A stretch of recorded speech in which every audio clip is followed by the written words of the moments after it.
วัสดีครับผมนายวีรัตน์เพชรนิ่มนะครับมาจาก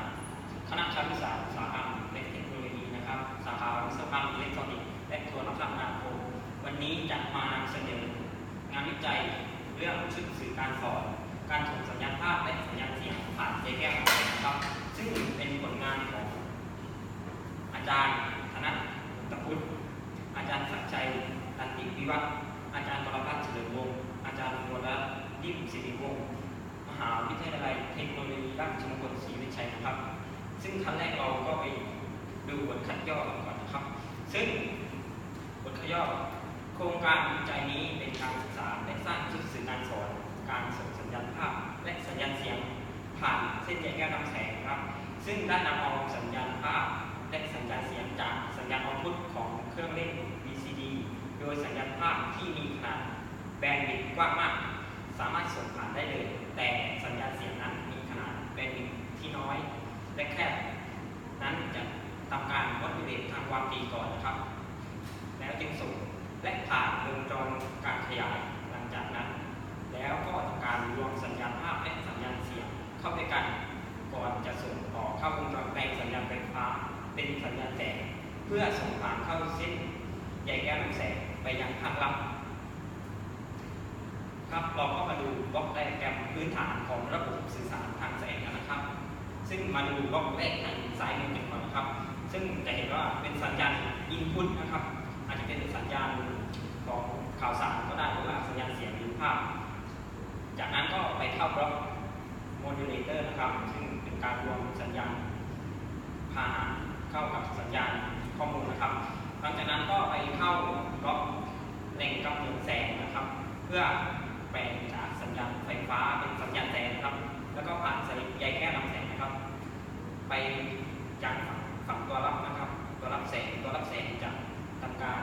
แปลงสัญญาณแสงเป็นสัญญาณไฟฟ้านะครับจากนั้นก็ส่งไปยังบล็อก Gmod นะครับเพื่อทำการถอดข้อมูลนะครับแล้วก็กลายเป็นสัญญาณเอาท์พุตไปยังบล็อกสุดท้ายนะครับซึ่งการสื่อสารทางแสงเป็นการสื่อสารผ่านสายใยแก้วนำแสงซึ่งเป็นที่นิยมเพราะว่าสัญญาณรบกวนนั้นน้อยมากและสามารถส่งด้วยความเร็วสูงและมีความปลอดภัยสูงและมีค่าต้นทุนที่ต่ำนะครับจึงเหมาะสมนะครับที่จะส่งไปกรณีนิยมจากนั้นเราก็มาดูรายละเอียดของบล็อกไดอะแกรมทางด้านภาคส่งนะครับซึ่งทางด้านภาคส่งก็จะมีข้อมูลก็คือวิดีโอกับเสียงนะครับออดิโอซึ่งวิดีโอนั้นก็รู้แล้วว่ามันมีขนาดแบนด์วิดต์ที่กว้างก็สามารถส่งไปยังบล็อกของอุปกรณ์ชนิดพาสซีฟได้เลยนะครับแต่สัญญาณเสียงนั้นมีแถบแบนด์วิดต์ที่แคบนะครับเราจึงต้องทำการมอดูเลตทางความถี่ก่อนนะครับเพื่อจะส่งไปรวมกันที่วงจรพาสซีฟนะครับซึ่งสัญญาณเสียงจากสัญญาณเอาท์พุตของเครื่องเล่นดีนี้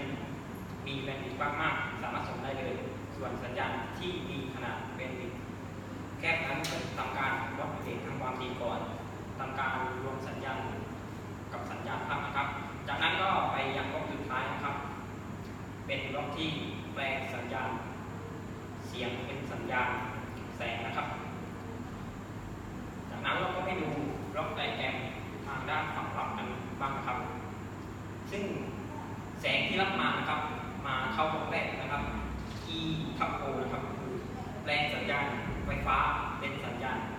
ไม่ใช่แปลงสัญญาณแสงเป็นสัญญาณไฟฟ้านะครับแล้วก็ไปเข้าบล็อกขยายนะครับ amplifier นะครับจากนั้นภาพก็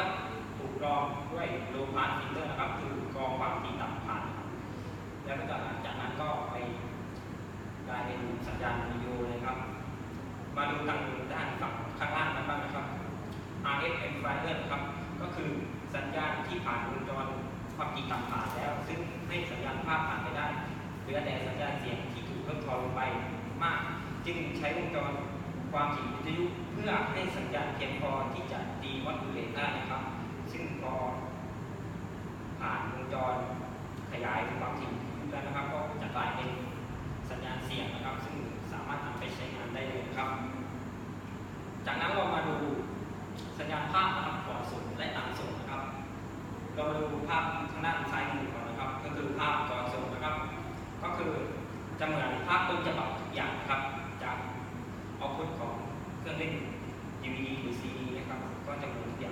แต่มาดูภาพฝั่งขวานะครับเมื่อส่งผ่านใยแก้วลำแสงนะครับ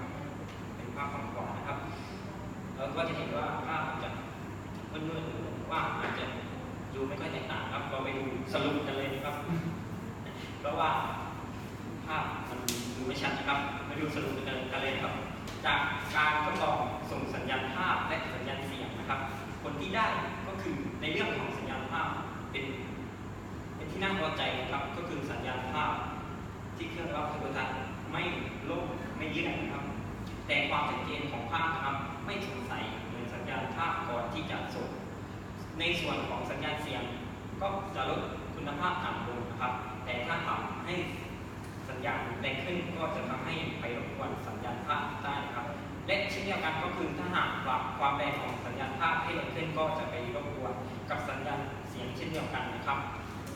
ครับก็จบกันไปแล้วนะครับสำหรับการนำเสนอเรื่องการส่งสัญญาณภาพและสัญญาณเสียงผ่านสายใยแก้วลำแสงนะครับวันนี้ก็จบการนำเสนอแค่นี้นะครับขอบคุณครับ